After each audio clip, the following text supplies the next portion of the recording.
Now we have, okay. There's one thing I did want to say. Now we're coming up to this choice of volunteer client.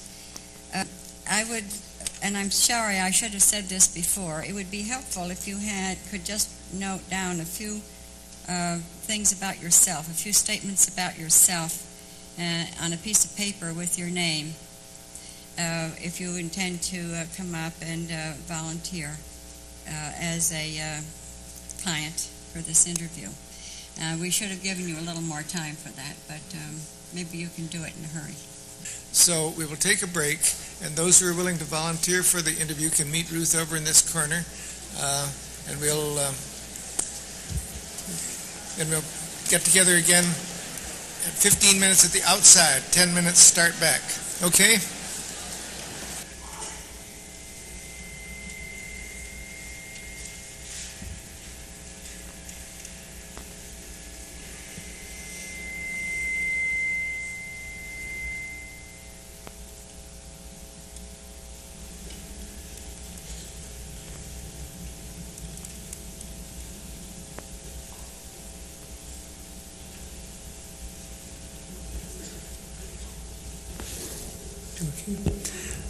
I don't know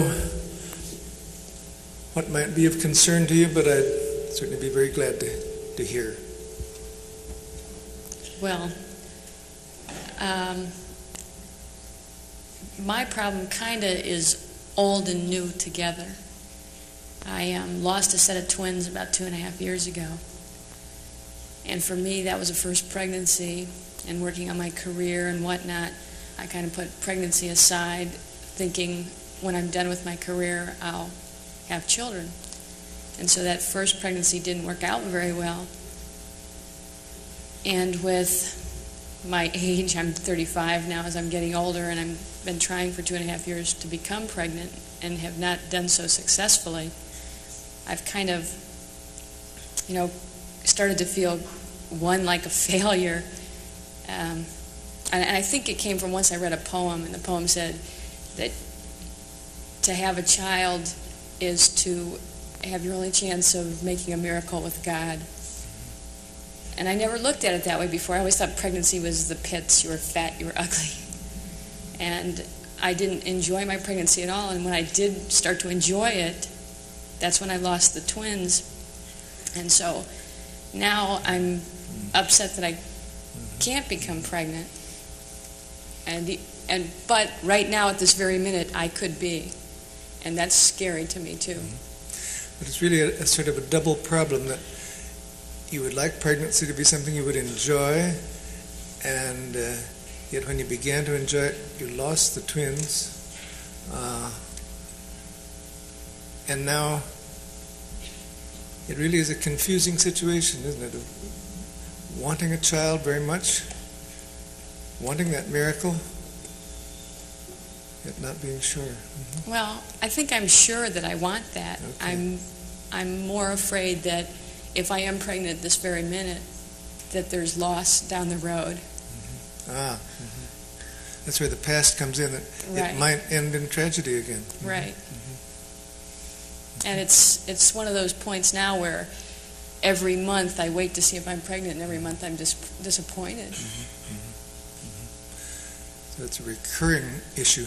Right. It never seems to get any better, and I don't really discuss it with anybody. I don't talk to my husband about it, mm-hmm. because he has the pain from the past as well. Uh-huh. Uh-huh. So it's something that really has been quite bound up in you.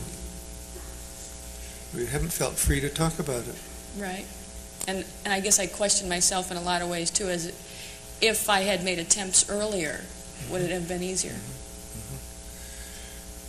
Should I have laid aside my career a little earlier and tried to become pregnant? Mm-hmm. Yeah, because now, when most of my friends are having children and raising them, I have a job to go to, that's fine. Mm-hmm. And 4 or 5 years ago, to me, I'm out in the world, I'm making money, I'm doing a good job, mm-hmm. but now there's a lot of things that I don't have, nobody to leave anything to, and mm-hmm. it's a sad thing. Christmas is coming, it's probably on my mind more, because I would have had somebody that's 2.5, I would have had 2 little kids, 2.5 years old. Mm-hmm.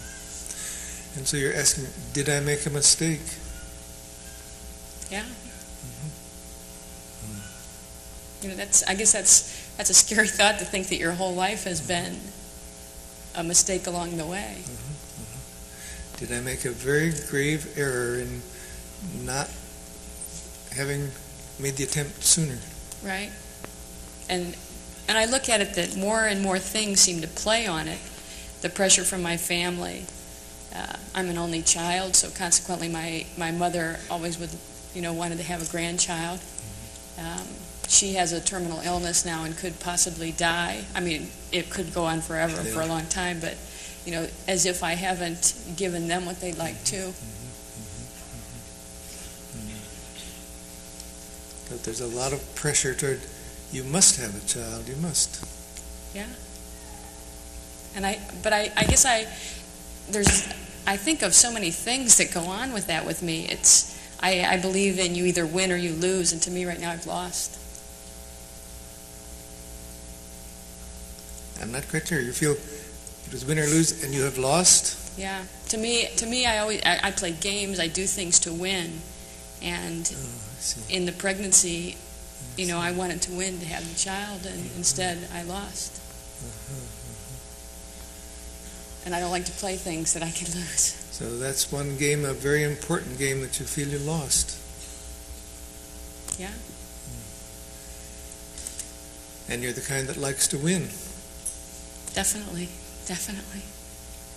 And I like to make people happy as well. And I know my husband, my parents, all of those other people would want, a child, an offspring, a grandchild, as well as I would like one. It's not like I'm just trying to do it for somebody else. I think there's that part of me that says, this is normal, this is proper. You lost twins. How can you replace? What can you do to have that? So you'd like to not only satisfy yourself, but all these other people too. Yeah, I think everybody would be happy in the long run, and me especially.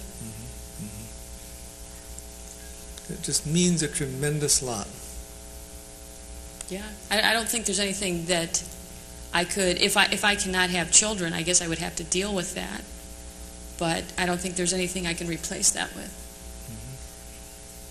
I don't think, career used to be extremely important to me, and now that's not the ultimate thing in my life. So that if you don't have a child, that really leaves a terrible gap. A very big void for me. A big void. Right. I have a very loving, nice, wonderful husband, and I care about him a great deal, but there's that extra thing that we could share together, out of the love that we do have. And somehow I feel cheated. You feel cheated out of something that would enrich your marriage as well as you? Yeah.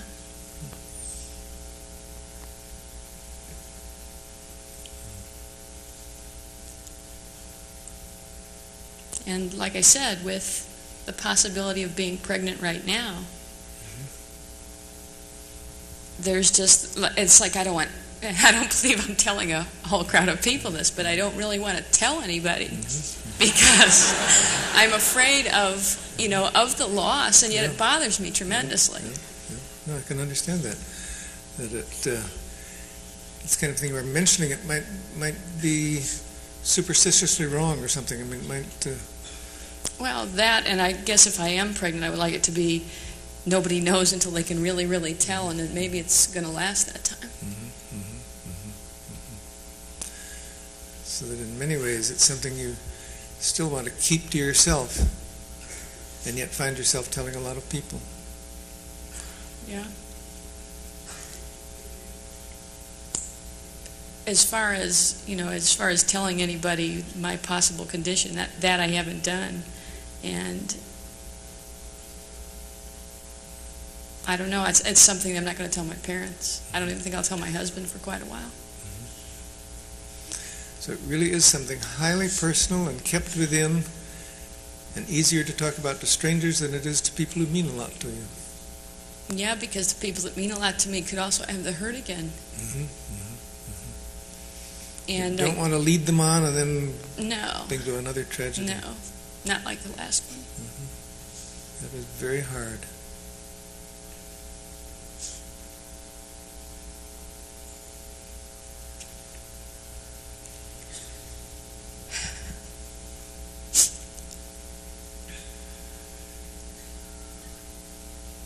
And I don't know, I guess maybe I should just see what comes of it, you know. Except if something good comes, fantastic. If something bad comes, then I'm hurt again. Nobody else is. Ah, I see. If you keep it to yourself, then if it all works out, great for everybody. Right? If it's a tragedy again, that's for you alone. Yeah.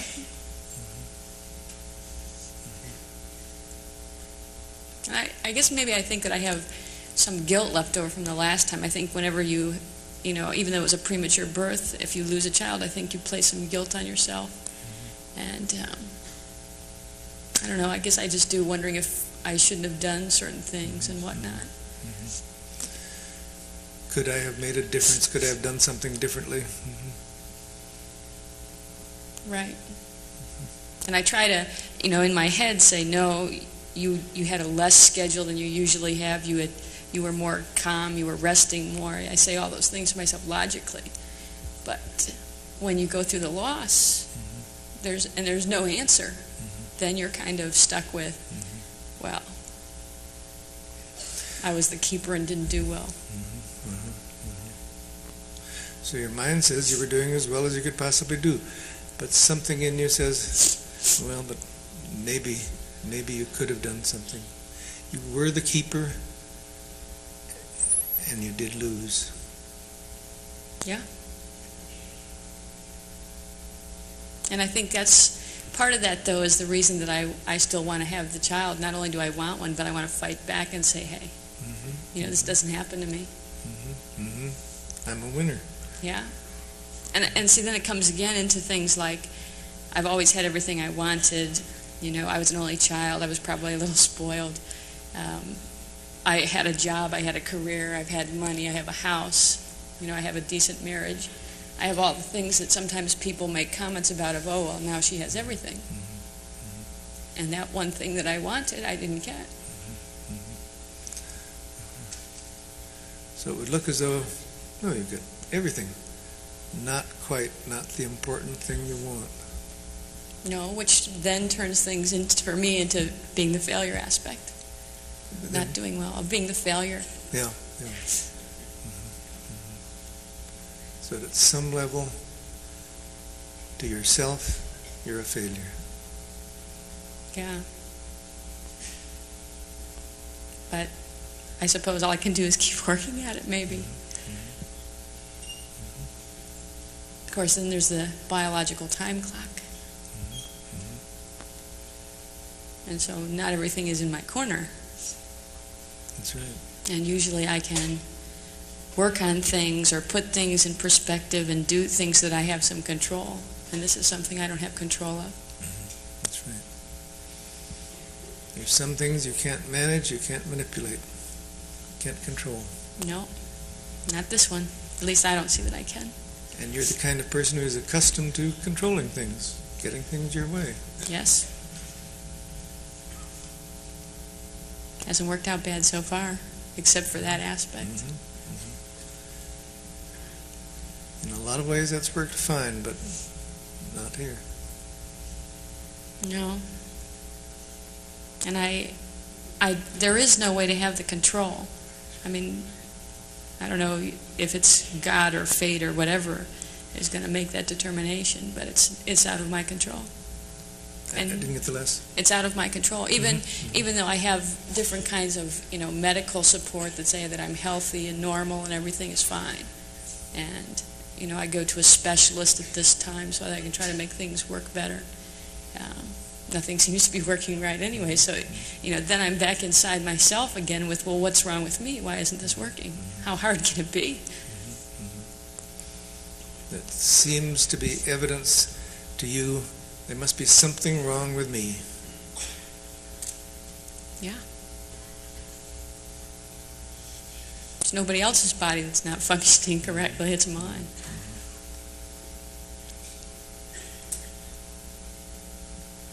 So this body of yours is something that in this respect you really can't control. No. And I mean, I do everything to even try, I do everything the doctor says. Mm-hmm. I eat the right foods. I try to stay in halfway decent shape so that I'm healthy. Mm-hmm. And even that with the loss, nobody can understand how I would lose a child being as healthy as I am. Mm-hmm. And active and not the sickly type. But there's no reason at all for not having a child except that you don't have one. So they tell me. Mm-hmm. But, no matter how logically even the doctor tells me, it's a matter of time, something's not functioning properly. Mm-hmm. Otherwise it would be right. It would be there. Mm-hmm. And so that brings that sense of failure. To me, yes.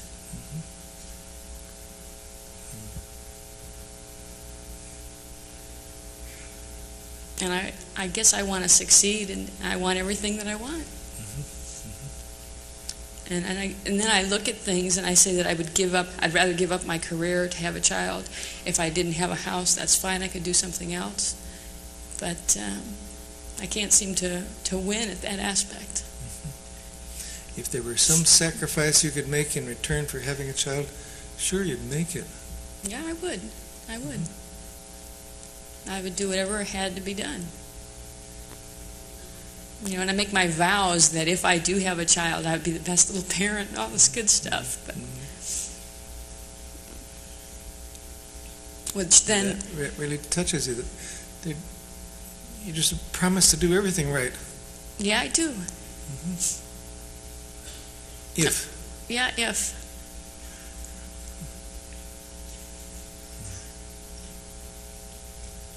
And I don't know, without the control, I just have to wait, I guess. But it's hard not to have the control. Yeah, if I had the control, it would be done and everything would be fine, and I'd push the clock back and I'd have a nice little family, a little boy, a little girl, everything would be perfect.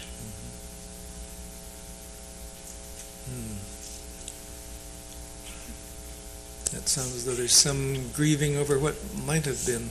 Well, I think there is to a degree. I think that I dealt with that loss fairly well, that, it's not something that I totally dwell on, and yet, with the thought of a pregnancy, there's the thought of what happened.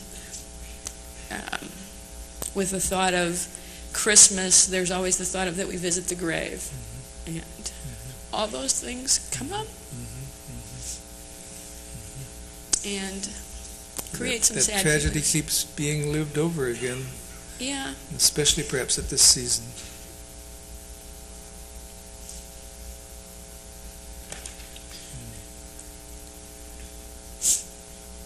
Yeah.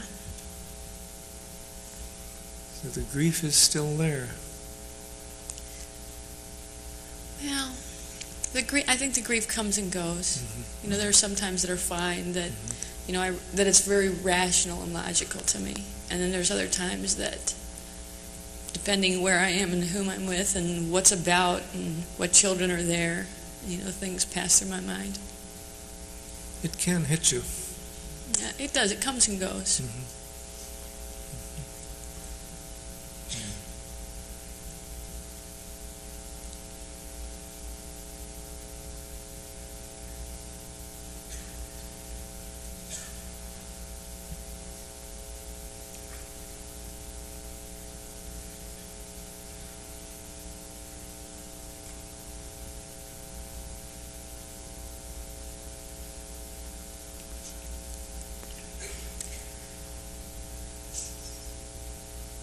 I had to say that you've made it easy to talk about this, though. Mm-hmm. I'm sorry? You've made it easy to talk about this. Mm-hmm. Somehow I get the feeling that you, I don't think you can understand, I don't think you can feel that same feeling, but I think that you can be empathetic with the situation. I can't feel it in my body what you feel in yours, but at least I have made it easier for you. Yes. And just, thinking about it in respect to my control, and I guess I've come to my own decision or conclusion that I've got to kind of just sit and wait and let what happens happen. But you realize I really can't control this. Much as I'm accustomed to controlling, much as I'd like to be able to control it, I cannot control this. No matter how hard I try, I can make the best efforts, but I can't control it completely.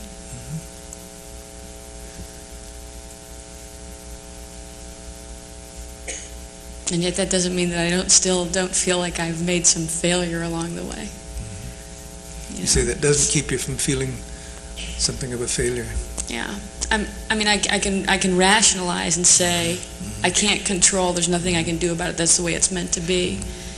And yet, down in here, it still feels like, well, there's something you could have done or should do or whatever. In some sense, I failed.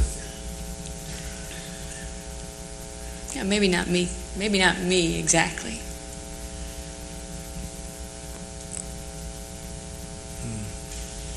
I don't. Maybe not you. No, not me exactly. I mean, I'm not totally responsible. You know, I didn't have the control. I did what I could do, so I'm not the failure. That isn't it exactly.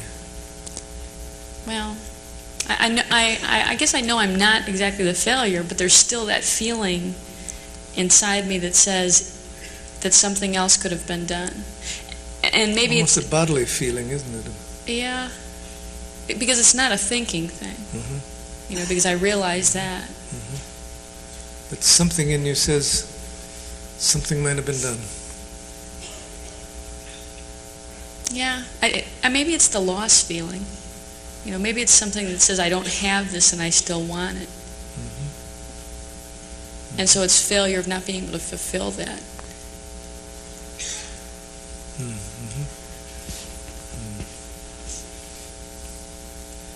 Feeling that you're not really fulfilled. Yeah.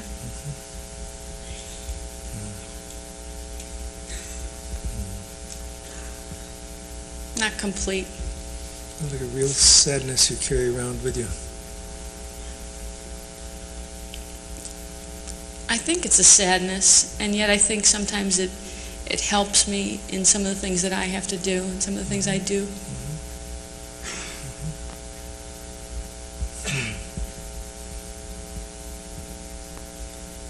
Are you saying in some ways it's made you stronger or more able to meet life? Yeah, I think through some of the things that I've gone through, even with the relationship with my husband, I think through that episode that we shared, there was a lot of strength between the two.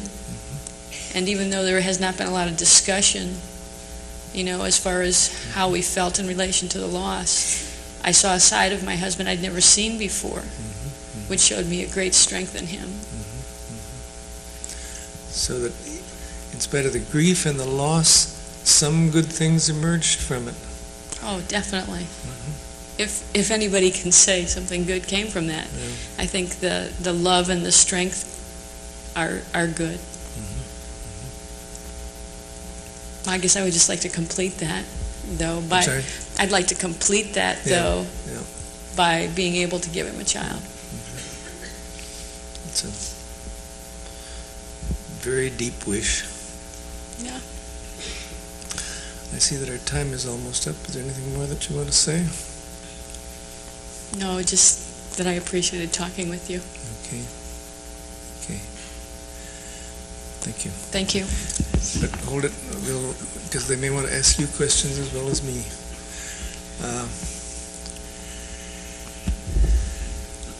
After we've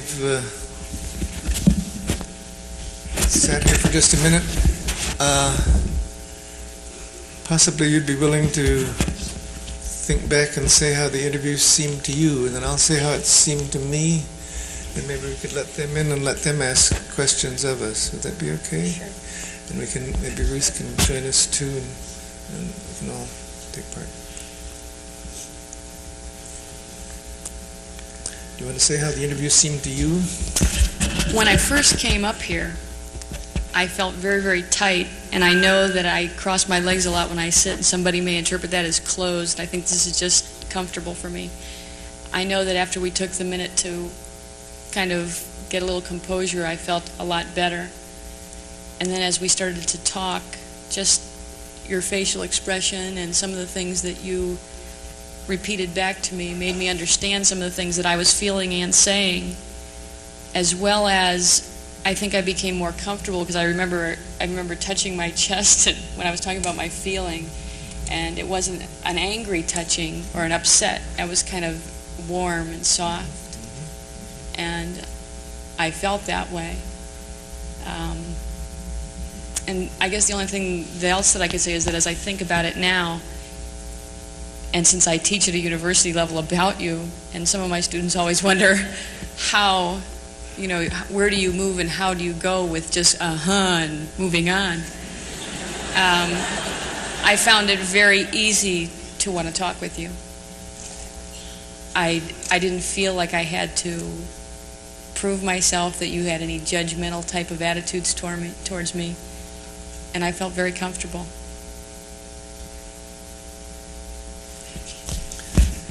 Okay, I think as far as I'm concerned, I felt a little clumsy at first in getting into your world, but then I began to feel more and more comfortably there, as though I really did understand. And I don't know, there was a feeling of being really privileged to enter into your sense of loss and what you'd been through and your hopes, and then your characteristic of being the one in control, and that here you'd run into something you couldn't control. And I too was moved, and I'm not sure that I know all the significance, but you're putting your hand on your chest was it was as though your body was speaking, and I was trying to hear that. I felt that in terms of movement, yes, there was some movement, not fantastic, but it was a half hour of exploration. That's what it seemed like to me, of getting into different aspects of it, and I felt good about the relationship. One thing too, because they have turned down the house lights, so we were just alone for me. Me too. There just was no one there, and I felt very comfortable in the relationship. Ruth, do you have any comments you want to make? Then we'll open it to the audience.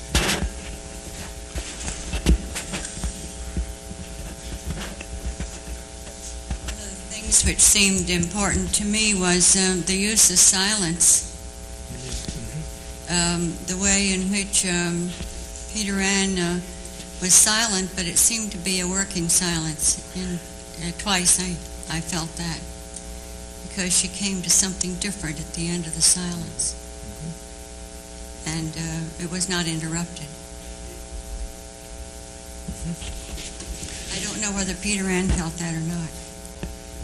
I know that when the silence occurred, I know that I was kind of trying to think and feel what was going on with me.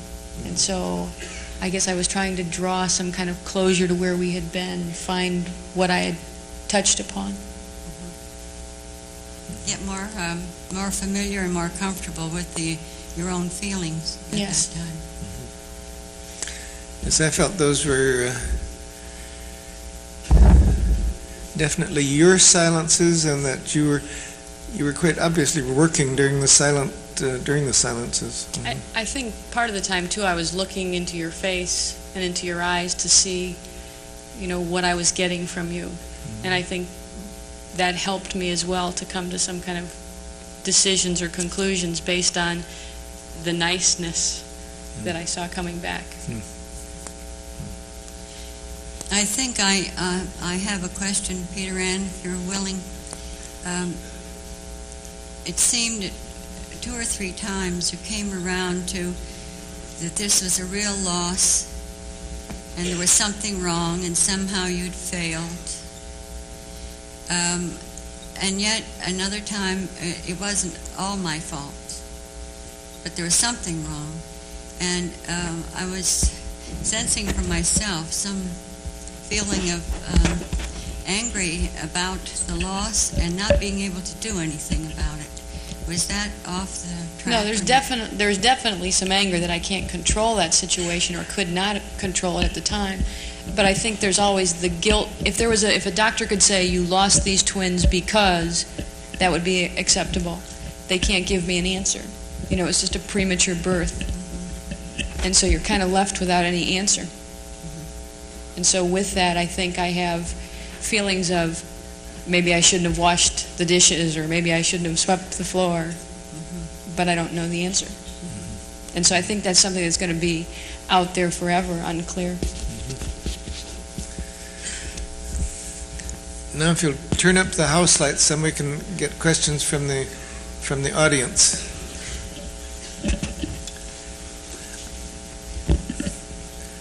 I don't know that I can see well enough to really select people, but if you'd come to the center microphone, if you do have questions, one of the center microphones.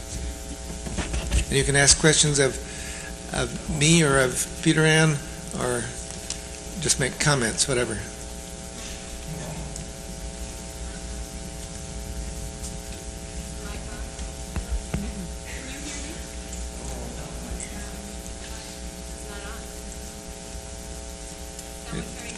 Turn on the center mics, please. There it is. Okay, try it again. Peter Ann, this was a question for you, and Carl, maybe you can comment on it.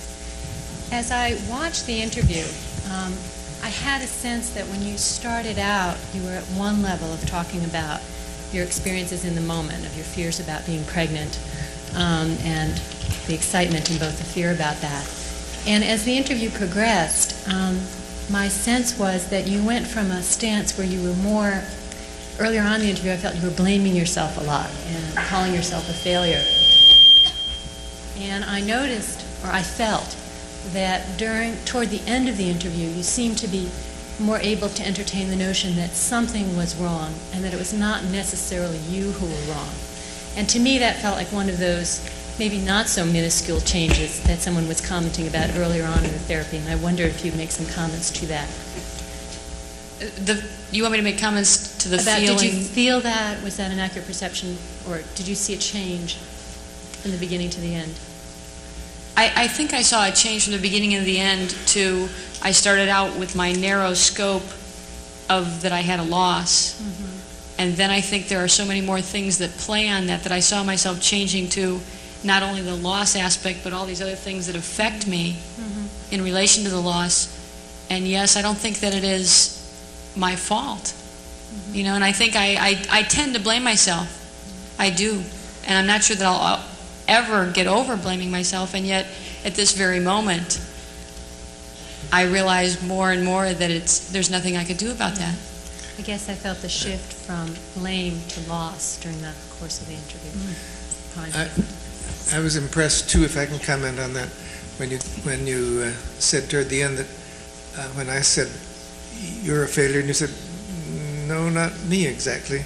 That was very impressive, because I felt you were realizing no, it was a limited part of anything that your part in it, as far as any possible blame was concerned, was very, very limited, and it wasn't a failure of you.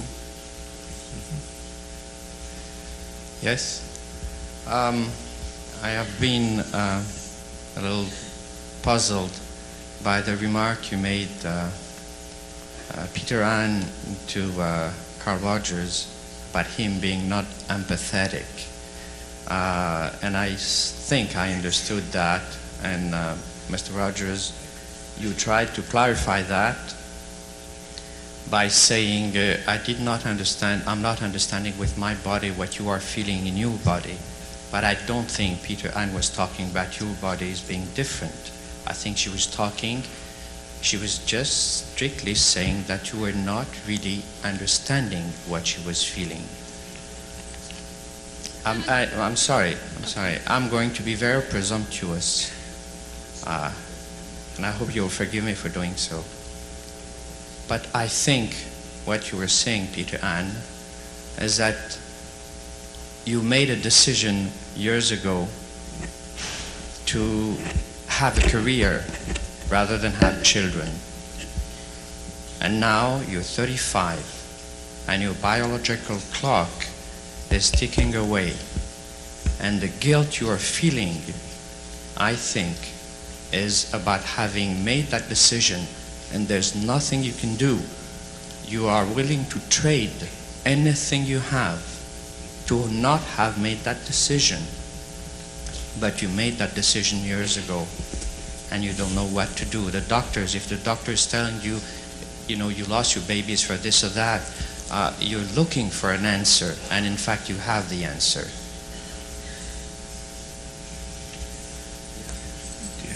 Do you have any comments you want to make or not? Yeah, I'll make a couple. One, when I made the comment to Dr. Rogers, I think I was coming from a point of thinking that this is going to sound terrible and sexist, but this is a woman's loss, that you could not, understand that aspect, and it wasn't that I didn't think you were empathetic with me, but that kind of a feeling. The other aspect about feeling guilty about my career, definitely, I feel that way to a degree, and I know that, and yet, if I had it to do all over again, knowing what I know now, I might change it. Would you? Knowing what I know now, I might change it. Right. But I'm not positive that I would, because what I have gained and what I am is important to me. It's just not as important at this point, because what I want, I can't have. And I think that's what draws it out in me the most, is that now I want this and I can't have it. And so yes, I'm angry that I did this, but I'm not sure I would change that. You're angry that you did this, and I think that decision you did years ago was a decision about, the word that comes to my mind is a selfish decision. And when now you would like, I'm sorry. All right. I think what the audience is reacting to is the finality of your judgment about this, as though here is the real truth.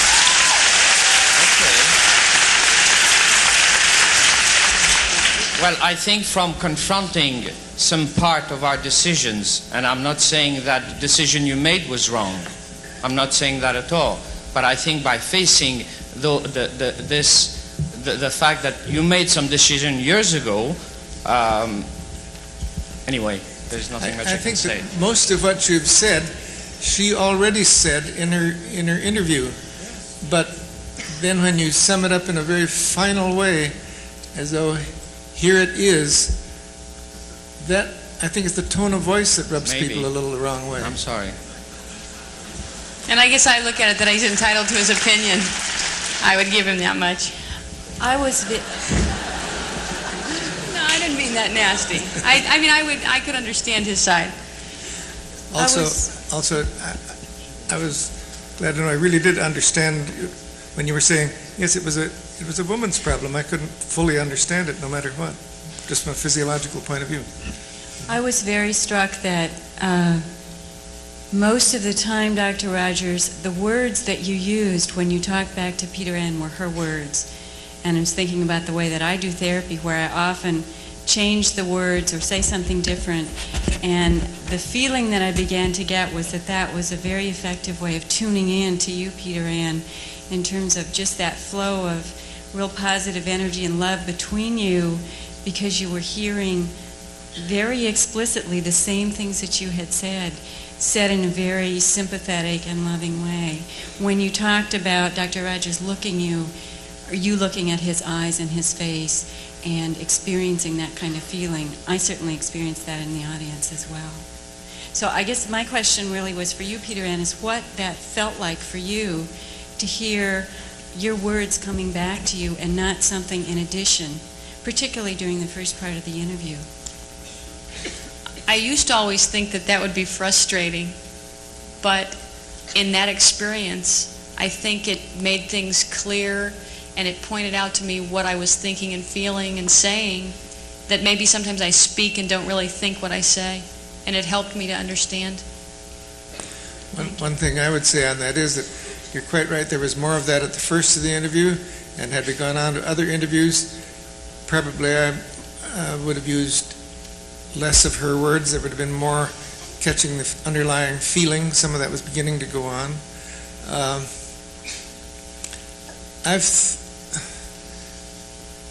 My intent in the interview was to really be a companion to Peter Ann in her world, and any way I can get inside that world is okay by me. And sometimes it is by repeating, sometimes it's by trying to sense the feeling that underlies the words. But I do want to be enough of a companion to the client so that the client feels released to go forward.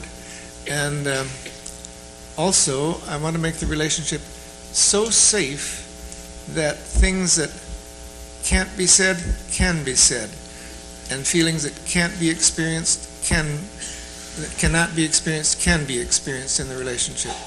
And that is my intent. We only had half an hour's worth, so only to some degree was that could that be achieved. Dr. Rogers, it seems to me that when I heard Virginia Satir speak this morning, and later on heard Ernest Rossi, and now you, that all of you are making reference to kind of a physically experiencing self that's somehow separate from the intellect, and that sometimes the intellect and this physically experiencing self aren't as close of friends as they might be. Now, we all know that we spend small fortunes and many, many hours developing that kind of intellectual self. Could you speak to the development of that physical experiencing self? Well, let me say first that I think you're quite right that our intellectual processes often go off in one direction and our experiences in another. And there were one or two small examples of that in this, where your mind was telling you you're not guilty, for example, and yet you experience guilt. I think that our educational institutions do a great deal to help us develop persons who are guided by intellect and rational thought and so on, and who often get further and further from the actual things that they're experiencing. And it is that gap which makes for a great deal of psychological difficulty and maladjustment. I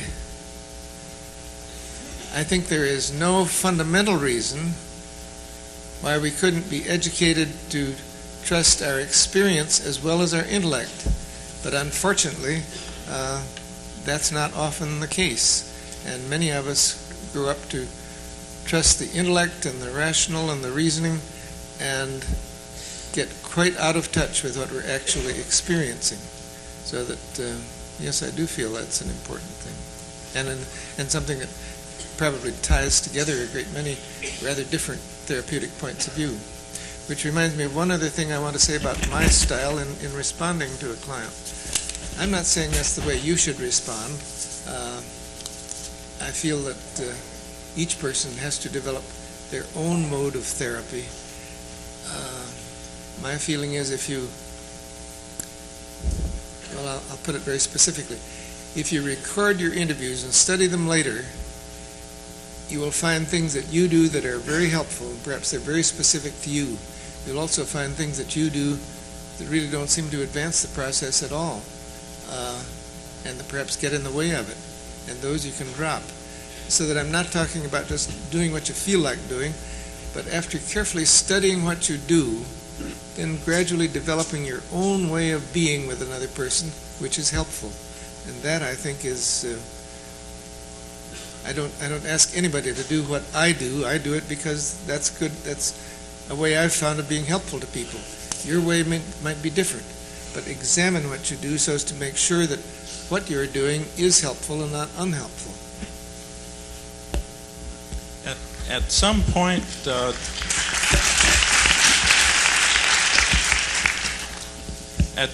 along the interview, there seemed to be and it was exciting to me to hear, a sort of a change of valence, whereby this tragic event began to take on some positive aspects. I think Peter Ann mentioned that she saw a different side of her husband, a sense of strength. And I was just wondering how each of you experienced that, whether there was anything in either of your experiences that antedated that change, and was there any selectivity in how you were reflecting back the information that Peter Ann was giving you?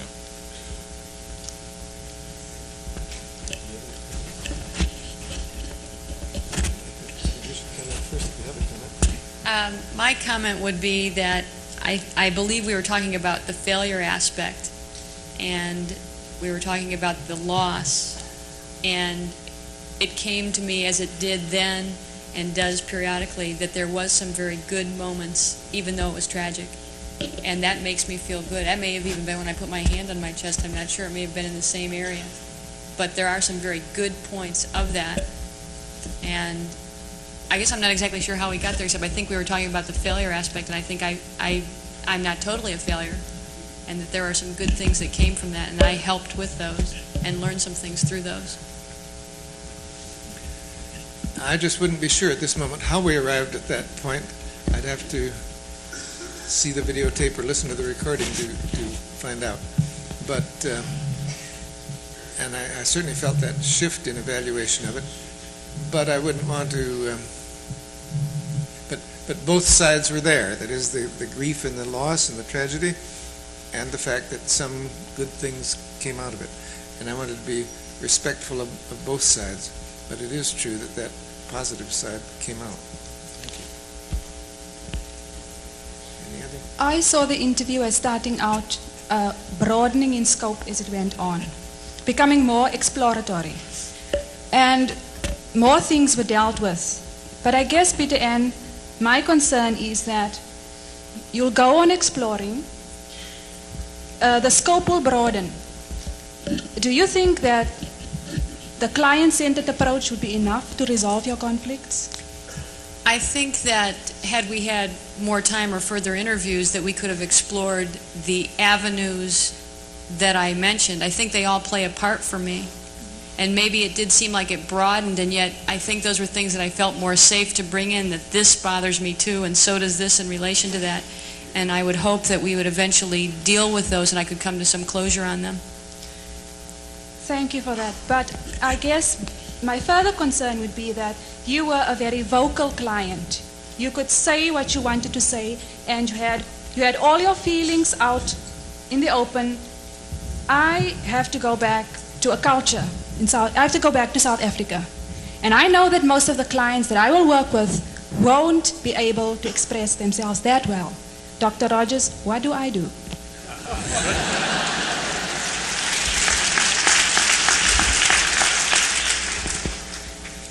I think I can answer that very briefly, but it's not easy to put into effect. You can be very, very present to your clients. I think to be really present in the relationship is one of the keys to therapy. How you will be present, I don't know. It's quite true that Peter Ann was a very articulate person. But the difference between an articulate person and a very silent person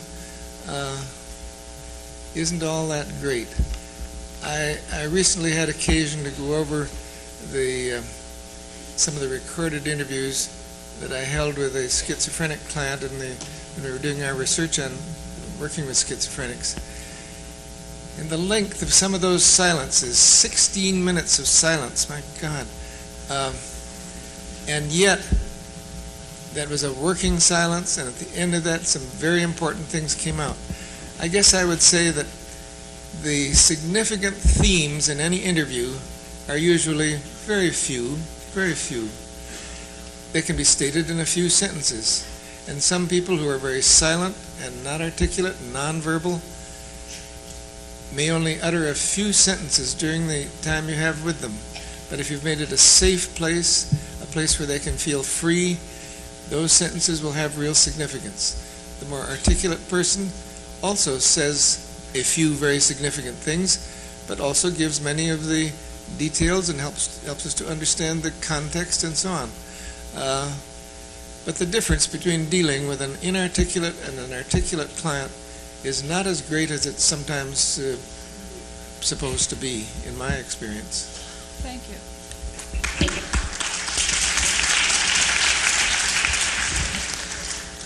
The primary thing I've come to this conference looking for is commonalities between one practitioner and another, and I think I saw one of those today. In the hour before this, I sat in with Dr. Ernest Rossi talking about hypnotherapy, and he emphasized there the minute rapport between therapist and client. I saw you doing it. Very much in tune. I want to use a word larger than empathy. Empathy seems to me to relate to the content and the emotion. What I saw was in your very physical processes, an exquisite sense of timing and skill that I don't do in sessions when I am nervous, that I didn't do when I was less experienced. It seems to me that perhaps what you do well is something that hypnotherapists have put under the microscope and talked about. Have you ever thought of yourself as doing something very much like hypnotherapy? Have you ever analyzed, in that, when you talk about analyzing the minute, moment-to-moment fluctuations, are you aware of your sense of timing, of your respect for her broken eye contact while she's thinking, and you recognize it? I don't know this in any Rogerian therapy I've ever been taught. I guess I would say that I've come to place a larger and larger emphasis on the intuitive aspect of the relationship. I don't know that was, you feel you saw some of that here, I'm not sure. But I do feel that that is one commonality that I share with the work of Erickson, for example. I am not one who pays attention to things like you said, the broken eye contact and so on. I'm sure I take account of that at some intuitive level, but no, that's not something I think about, and I'm not sure that it's helpful to think about it. People might differ on that. At any rate, I appreciate your comment, and I applaud your search for finding some of the commonalities, because I think there are commonalities between different therapists and different therapeutic points of view.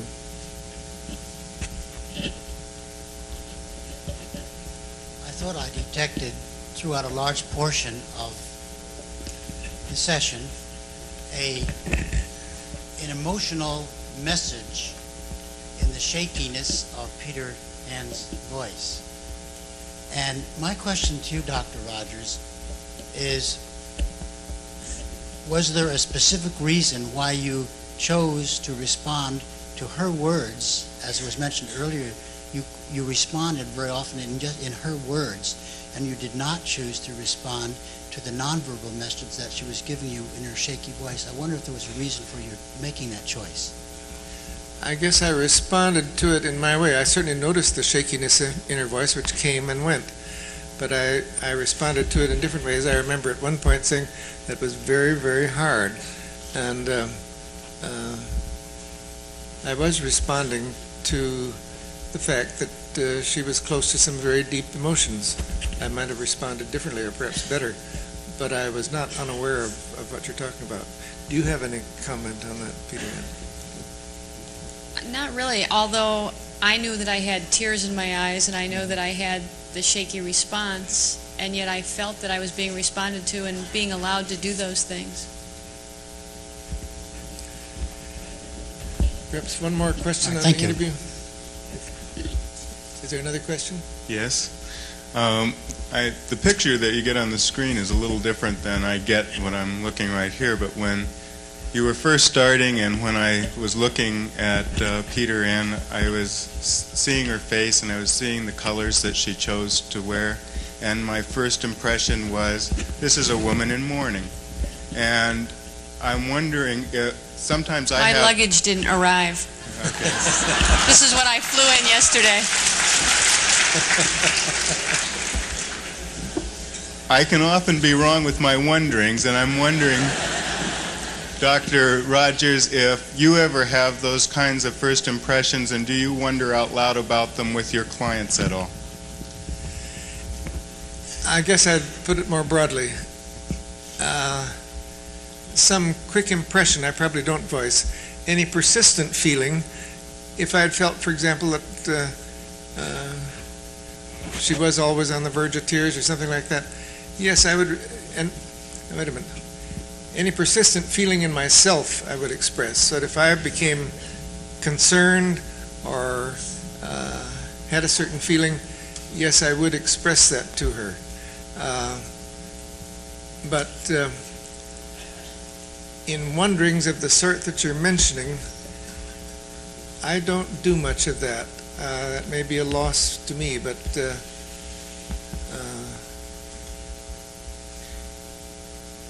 I was really, for example, to be specific, I really was not aware that when she began to talk about her loss, that she also was wearing dark clothing. And so I'm quite interested to find that, well, that's due to lack of luggage, not necessarily due to choice.